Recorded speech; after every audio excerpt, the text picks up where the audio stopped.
창세기 19장 24절에서 38절의 말씀, 23절부터 봅니다. 롯이 소알에 이르렀을 때에 해가 떠올라서 땅을 비추었다. 주님께서 하늘고 주님께서 계신 곳으로부터 소돔과 고모라의 유황과 불을 소나기처럼 퍼부으셨다. 주님께서는 그 두 성과 성 안에 사는 모든 사람과 넓은 들과 땅에 심은 채소를 다 엎어 멸하셨다. 롯의 아내는 뒤를 돌아보았으므로 소금 기둥이 되었다. 27절. 다음날 아침에 아브라함이 일찍 일어나서 주님을 모시고 서 있던 그곳에 이르러서 소돔과 고모라와 넓은 들이 있는 땅을 내려다보니 거기에서 솟아오르는 연기가 마치 옹기 가마에서 나는 연기와 같았다. 하나님은 들에 있는 성들을 멸하실 때에 아브라함을 기억하셨다. 그래서 하나님은 롯이 살던 그 성들을 재앙으로 뒤엎으실 때에 롯을 그 재앙에서 건져주신 것이다. 롯은 소알에 사는 것이 두려워서 두 딸을 데리고 소알을 떠나 산으로 들어가서 숨어서 살았다. 롯은 두 딸들과 함께 같은 굴에서 살았다. 하루는 큰 딸이 작은 딸에게 말하였다. 우리 아버지는 늙으셨고 아무리 보아도 이 땅에는 세상 풍속대로 우리가 결혼할 남자가 없다. 그러니 우리가 아버지께 술을 대접하여 취하시게 한 뒤에 아버지 자리에 들어가서 아버지에게서 씨를 받도록 하자. 그날 밤에 두 딸은 아버지에게 술을 대접하여 취하게 한 뒤에 큰 딸이 아버지 자리에 들어가서 누웠다. 그러나 아버지는 큰 딸이 와서 누웠다가 일어난 것을 전혀 알아차리지 못하였다. 이튿날 큰 딸이 작은 딸에게 말하였다. 어젯밤에는 내가 우리 아버지와 함께 누웠다. 오늘 밤에도 우리가 아버지께 술을 대접하여 취하게 하자. 그리고 이번에는 내가 아버지 자리에 들어가서 아버지에게서 씨를 받아라. 그래서 그날 밤에도 두 딸은 아버지에게 술을 대접하여 취하게 하였고 이번에도 작은 딸이 아버지 자리에 들어가 누웠다. 그러나 이번에도 그는 작은 딸이 와서 누웠다가 일어난 것을 전혀 알아차리지 못하였다. 롯의 두 딸이 드디어 아버지의 아이를 가지게 되었다. 큰 딸은 아들을 낳고 아기 이름을 모압이라고 하였으니 그가 바로 오늘날 모압 사람의 조상이다. 작은 딸도 아들을 낳고 아기 이름을 베남이라고 하였으니 그가 바로 오늘날 암몬 사람의 조상이다. 아멘.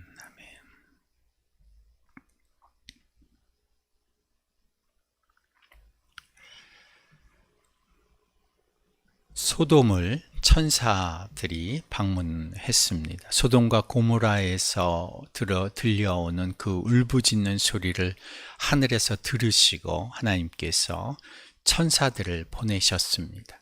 18장에 보면 3명의 천사가 아브라함을 먼저 방문을 했습니다. 그리고 나서 두 천사가 소돔으로 떠나가고 한 명이 남아 있었는데 아브라함은 그곳에서 하나님께 소돔을 위하여 중보 기도를 했습니다. 그래서 3명의 존재가 왔다가 두 천사는 떠나가고 한 분이 남았는데 거기 보면 아브라함이 하나님께 중보하는 내용이 나오죠. 그래서 3명 중에 한 명의 존재는 바로 하나님이 아브라함을 방문하신 것이었습니다. 그리고 두 천사가 이제 소돔을 방문했는데 하늘에서 들리던 그 울부짖음이 사실이었던 것을 확인하게 됩니다. 소돔의 남자들이 젊은이 노인 할 것 없이 모두 다 몰려와서 롯의 집에 머물고 있던 이 천사들을 내놓으라고 그들에게 성적 폭력을 가하려고 그들을 내놓으라고 요구를 했습니다. 롯까지 그들에게 폭력을 당하게 될 그런 상황에서 천사들은 롯을 집 안으로 끌어당겨 문을 걸어 잠그고 그들을 쳐서 그들의 눈을 어둡게 해서 대문을 찾지 못하도록 만들었습니다. 그 안에서 이제 천사들은 롯에게 자신의 존재가 누구인지를, 천사임을 밝히면서 가족을 데리고 산으로 피신하라, 소돔은 멸망하게 될 것이다 라고 알립니다. 머뭇거리고 있던 롯을 두 명의 천사가 롯과 아내 그리고 두 딸을 두 명의 천사가 한 손씩 잡고 끌고 나갔습니다. 성 밖으로 데리고 나갔습니다. 산으로 가라고 하였지만 산으로 가기 전에 재앙이 임할지도 모른다라는 두려움 속에 있던 롯의 청을 받아들여 주어서 앞에 작은 성 소알이라고 하는 곳으로 피할 수 있도록 허락해 주고, 그리고 그 성에 들어가기까지 심판을 유예해 주었습니다. 이것이 지금 모든 일들이 하루 밤 사이에 일어난 일들입니다. 하루 밤 사이에. 그리고 이제 그 다음날 아침이 밝았습니다. 24절에 보면 주님께서 하늘, 곧 주님께서 계신 곳으로부터 소돔과 고모라의 유황과 불을 소나기처럼 퍼부으셨다.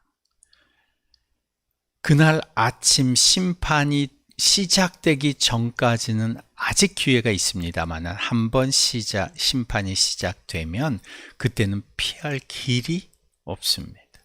심판이 한번 시작되어 불과 유황이 떨어지는 그때는 돌이킬 회개할 기회가 없다는 것이죠.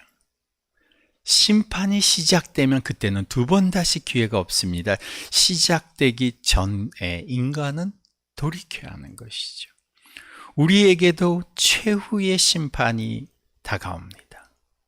예수님이 다시 오실 때 예수님은 그때는 자비로운 우리의 구세주로 오시지 않습니다. 그때는 예수님은 심판의 주로 오십니다. 처음 예수님이 이 땅에 오셨을 때는 우리를 살리시려고 오셨지만 두 번째 다시 오실 그때는 세상을 심판하시려 오시는 겁니다. 그 다음날 아침 소돔과 고모라의 심판이 시작되었습니다. 하늘로부터 불과 유황이 떨어졌습니다. 여러분, 하늘에서 비가 내리고 눈이 내릴 때는 우리는 그때는 그나마 감상에 젖을 수가 있습니다. 흰눈이 펑펑 내린다고 하면 그것은 추억이 될 만한 감상적인 순간이 될 수가 있습니다만은 하늘에서 불이 떨어진다고 생각해 보십시오. 하늘에서 유황 덩어리가 떨어진다고 생각해 보십시오. 이것은 엄청난 두려움의 순간입니다. 제가 예전에 하늘에서 우박이 떨어지는데 우박이 손톱만한 우박이 떨어졌었던 것을 제가 경험한 적이 있는데 그 소리가 어마어마합니다. 지붕을 치고 창문을 치고 떨어지는 소리에 막 유리가 깨지고 막 그런 일들이 일어나죠. 손톱만한 우박이 떨어지기만 해도 사람들이 놀라고 두려워 떠는데 하늘에서 유황 덩어리가 떨어지고 불이 떨어진다고 생각을 해 보십시오. 엄청난 두려움 가운데 하나님의 심판이 그 땅 가운데 소돔과 고모라에 임했던 것입니다. 그날 아침에 그 심판의 아침에 그곳에 있었던 사람들이 누구였습니까? 제일 먼저는 그 소돔과 고모라에 살던 사람들이었습니다. 그들은 유황에 맞고 불에 타서 죽어간 사람들이었습니다. 그들이 살던 들판은 모두 파괴되고 그들이 지은 모든 농사는 모두 다 헛수고가 되어버렸죠. 이들은 어떤 사람들입니까?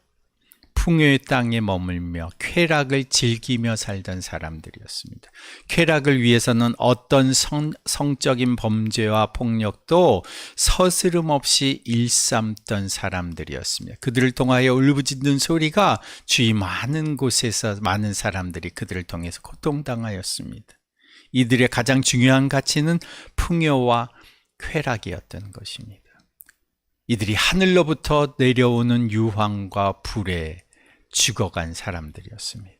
그 심판의 아침에 그곳에 있었던 사람들이 또 누구였습니까? 두 번째는 롯의 아내였습니다. 그녀는 뒤를 돌아보다가 소금 기둥이 되었다. 오늘 성경은 기록하죠. 심판을 피해서 소돔에선 빠져나왔는데 결국 중간에 소금 기둥이 되어버린 존재입니다. 심판을 면했다고는 하지만 여전히 세상의 것들, 자신이 평생 일궈온 그 소돔에 뭐가 있었습니까? 재산이 있었습니다. 돈이 있었습니다. 가축이 있었습니다. 자신들이 이루는 성과와 관계들이 있었습니다. 그것이 아쉬워 늘 뒤를 돌아본 사람들이 있죠. 신앙생활을 한다고는 하지만, 구원을 받았다고는 하지만 여전히 세상의 방식과 가치 때문에 뒤돌아보는 사람. 이런 사람은 산 사람 같지만, 구원받은 사람 같지만 그의 신앙이 어떻게 되느냐? 점점 화석화되어 결국 굳어버린 소금 기둥같이 되어져 버리는 사람들입니다. 세상의 가치와 하나님 나라 가치가 적당히 혼재되어 있으면 결국 그런 사람은 화석화되어 버립니다. 과거의 신앙 경험, 신비로웠던 과거의 하나님의 역사, 간증 다 과거의 일이 되어버립니다. 한때 살아 있었으나 지금은 과거의 역사 속에서 현재는 죽어버린 화석과 같은 인생, 소금 기둥이 되는 인생. 심판을 면했다고 기뻐하고 안도하였습니다마는 결국 생명이 멈춰버린 소금 기둥이 된 롯의 아내가 거기 있었습니다. 심판의 아침에 그곳에 있었던 사람들이 또 누구였습니까? 롯과 두 딸이었습니다. 롯은 심판의 아침에 그 소돔과 고모라의 가장 가까이에서, 그 작은 성 소알에서 불과 유황의 소돔과 고모라가 멸망하는 그 모습을 직접 목격했습니다. 그리고는 그 소알에 있는 것이 두려워서 그들이 딸과 함께 롯이 산으로 들어가서 굴 속에서 살았습니다. 이들이 살아남았습니다. 그런데 두려움에 사로잡힌 이들은 무엇이 가장 중요한 가치가 되었는가? 살아남는 게, 생존이 가장 중요한 가치가 되어버렸습니다. 신앙, 믿음, 이것도 집어삼키는 인간의 그 본능이 무엇인지 아십니까? 바로 생존 본능입니다. 이 생존이 가장 시급하고 중대한 가치가 되어버리면 신앙도 삼켜버리고 믿음도 삼켜버리고 모든 것을 다 삼켜버립니다. 생존하기 위해서, 자신의 생명의 대를 잇기 위해서 두 딸은 아버지와 동침하는 것도 마다하지 않는 겁니다. 생존이 목적이 되면 그 어떤 것도 가능한 일이 되어버립니다. 이 두 딸에게서 태어난 자녀가 마지막 24절에 37절이죠. 37절, 38절에 보면 이 두 딸에게서 태어난 자손이 모압과 암몬 족속의 조상이 되었다. 이 모압과 암몬이 누구냐? 이 족속이 누구냐? 이스라엘을 끝까지 괴롭혔던 족속입니다. 이스라엘을 우상 숭배로 끝까지 유혹했던 족속, 모압과 몰렉이라고 하는 신을 섬겼던 족속이 바로 이 모압과 암몬 족속입니다. 심판의 아침에 그곳에 있었던 사람들, 소돔과 고모라의 사람들, 롯의 아내, 롯과 두 딸들, 그리고 그곳에 누가 있었는가? 아브라함이 있었습니다. 소돔이 심판받던 그날 아침, 그가 어디 있었는가? 27절에 보면 다음날 아침에 아브라함이 일찍 일어나서 주님을 모시고 서 있던 그곳에 이르러서, 다음날이 그 다음날 아침이 아니라 그날 아침을 말하는 겁니다. 심판받던 그날 아침에 아브라함이 소돔이 멀리 보이는, 내려다 보이는 곳에 있었습니다. 그곳이 주님을 모시고 서 있던 곳이다, 이렇게 설명합니다. 그럼 아브라함이 주님을 모시고 서 있던, 지금 소돔과 고모라가 멀리서 멸망당하는 연기처럼 올라오는 그 모습을 지켜본 그곳이 어디였느냐? 창세기 18장 앞장의 22절에 보면 두 천사가 소돔으로 떠나가고 아브라함이 하나님 앞에 서 있었습니다. 하나님 앞에서 아브라함이 무엇을 하였느냐? 소돔을 위하여 중보의 요청을 하고 있었습니다. 하나님을 대면하여서 하나님께 지금 중보의 요청을 하던 그곳이었습니다. 그곳에 아브라함이 그날 아침에 있었다는 거죠. 그 전날에 아브라함이 하나님께 그곳에서 뭐라고 중보 요청을 하였느냐? 18장 23절에 보면 하나님께 이렇게 아브라함이 얘기합니다. 주님께서 의인을 기어이 악인과 함께 쓸어버리시겠습니까? 그 성 안에 의인이 50명이 있으면 어떻게 하시겠습니까? 그래도 주님께서는 그 성읍을 기어이 쓸어버리시렵니까? 의인 50명을 보시고서도 그 성을 용서하지 않으시렵니까? 하나님 앞에서 그곳에서 아브라함이 요청을 한 겁니다. 하나님, 의인을 악인과 함께 멸하시는 것이 그것이 합당한 일입니까? 의인은 살려주셔야 되지 않겠습니까? 의인 50명이 있으면 그 성을 멸하시렵니까? 하나님께서 50명이 있다면 멸하지 않겠다. 아브라함이 또 이야기합니다. 45명이 있으면 그 성을 멸하시렵니까? 멸하지 않겠다. 40명이 있으면 어떻게 하시렵니까? 30명이 있으면 어떻게 하시렵니까? 20명이 있으면 어떻게 하시렵니까? 하나님이 20명이 있어도 멸하지 않겠다. 그러면 마지막으로 아브라함이 하나님 앞에 간구하죠. 의인 10명이 있으면 어찌하시렵니까? 10명을 보아서라도 내가 그 성을 멸하지 않겠다. 하나님이 불과 유황으로 소돔을 멸망시키던 그날 아침, 아브라함은 그곳에서 하나님께 중보 기도를 드렸던 그곳에서 소돔과 고모라를 바라보았던 것입니다. 하나님이 의인 10명만 있어도 용서하여 줄 것이다, 멸망시키지 않겠다고 하신 그 소돔과 고모라가 멸망하는 모습을 보면서 아브라함은 그곳에 의인 롯 외에는 다른 사람이 없었구나를 알고 그 하나님을 기억했던 것입니다. 하나님의 심판이 임했던 그 땅에는 풍요와 쾌락을 가장 중요한 가치로 여기는 사람들이 있었습니다. 세상 가치와 거룩한 가치가 혼재되어서 점차 화석화되어진 소금 기둥이 되어진 사람이 있었습니다. 생존이 가장 중요한 가치가 된 사람들이 있었습니다마는 그날 아침 영혼을 위해서 기도했던 한 사람이 있었던 겁니다. 그가 아브라함이었습니다. 지금 롯이 구원받은 것이 누구 덕분인 줄 아십니까? 29절에 보면 하나님은 들에 있는 성들을 멸하실 때에 아브라함을 기억하셨다. 그래서 하나님은 롯이 살던 그 성들을 재앙으로 뒤엎으실 때에 롯을 그 재앙에서 건져주신 것이다. 물론 롯도 하나님이 의롭다고 여겨주시긴 하셨지만 하나님이 롯을 구원하신 것은 바로 아브라함을 기억하셨고, 그가 주님과 대면하던 그 기도의 자리에서 하나님께 요청하였던 그 기도를 하나님이 들으셨기 때문에 그 덕분에 롯과 그의 가족이 구원을 받은 것입니다. 우리는 누구 덕에 살고 있습니까? 아브라함 덕에 사는 롯이 되시렵니까? 아니면 내 덕에 내 가족과 이웃과 사람들이 살게 되는 그런 존재로 살기를 원하십니까? 이른 아침에 깨어서 하나님과 대면하며 누군가를 위해서 기도하는 사람으로 살고 있습니까? 아니면 생존이 목적이 되어서 풍요와 성공과 쾌락이 목적이 되어서 세상과 하나님 나라 가치가 혼재되어서 살아가는 그런 한 사람으로 살아가시렵니까?